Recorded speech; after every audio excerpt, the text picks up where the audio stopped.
അടി കിട്ടിക്കഴിഞ്ഞാൽ ഞാൻ പഠിക്കും. ആ സിനിമ വല്ലാത്തൊരു അടിയായിരുന്നു. വിനീത് ശ്രീനിവാസൻ. ധ്യാനിനെയും പ്രണവ് മോഹൻലാലിനെയും നായകന്മാരാക്കി വിനീത് ശ്രീനിവാസൻ രചനയും സംവിധാനവും നിർവഹിച്ച് കഴിഞ്ഞ വർഷം പുറത്തിറങ്ങിയ ചിത്രമാണ് വർഷങ്ങൾക്ക് ശേഷം തിയേറ്ററിൽ വലിയ വിജയമായിരുന്നുവെങ്കിലും OTTയിൽ എത്തിയപ്പോൾ ട്രോളർമാർ കീറിമുറിച്ചു. വർഷങ്ങൾക്ക് ശേഷം സിനിമയെക്കുറിച്ച് സംസാരിക്കുകയാണ് വിനീത് ശ്രീനിവാസൻ. വർഷങ്ങൾക്ക് ശേഷത്തിന് ട്രോളുകൾ വന്നു തുടങ്ങിയ ആദ്യ ദിവസങ്ങൾ എന്താണ് നടക്കുന്നതെന്ന് മനസ്സിലായില്ലെന്നും ഒരു ഷോക്കിലായിരുന്നു താനെന്നും വിനീത് ശ്രീനിവാസൻ പറയുന്നു.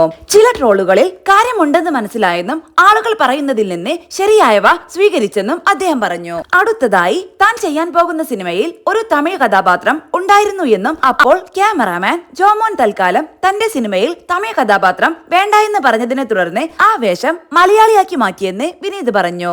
സില്ലി മോക്സ് മോളിവുഡിന് നൽകിയ അഭിമുഖത്തിൽ സംസാരിക്കുകയായിരുന്നു വിനീത് ശ്രീനിവാസൻ. വർഷങ്ങൾക്ക് ശേഷം സിനിമയ്ക്ക് ട്രോളുകൾ വരാൻ തുടങ്ങിയ ആദ്യത്തെ 2 ദിവസം എന്താണ് ഇതെന്ന് മനസ്സിലാക്കാൻ പറ്റാത്ത അവസ്ഥയായിരുന്നു. ഒരു മല ഇടിഞ്ഞു വരുന്നത് പോലെയായിരുന്നല്ലോ അത് വന്നത്. പെട്ടെന്ന് എനിക്കൊന്നും മനസ്സിലായില്ല. ഒരു ഷോക്കിലായിരുന്നു ഞാൻ. പിന്നെ ഇത് എങ്ങനെ ഡീൽ ചെയ്യണമെന്ന് മനസ്സിലായി. ചില ട്രോളുകളിൽ കാര്യവുമുണ്ടെന്ന് തിരിച്ചറിഞ്ഞു. ആളുകൾ പറയുന്നതിൽ ചില സത്യങ്ങളുണ്ട്. അതിൽ നിന്ന് വേണ്ടത് എടുക്കണമെന്നും അടുത്ത സിനിമയിൽ എന്തെല്ലാം ശ്രദ്ധിക്കണമെന്നൊക്കെ മനസ്സിലായി. ഇനി സിനിമകൾ തിരഞ്ഞെടുക്കുമ്പോൾ വളരെ ശ്രദ്ധിക്കണമെന്ന ഓർമ്മപ്പെടുത്തലുകൾ ഉണ്ടായി.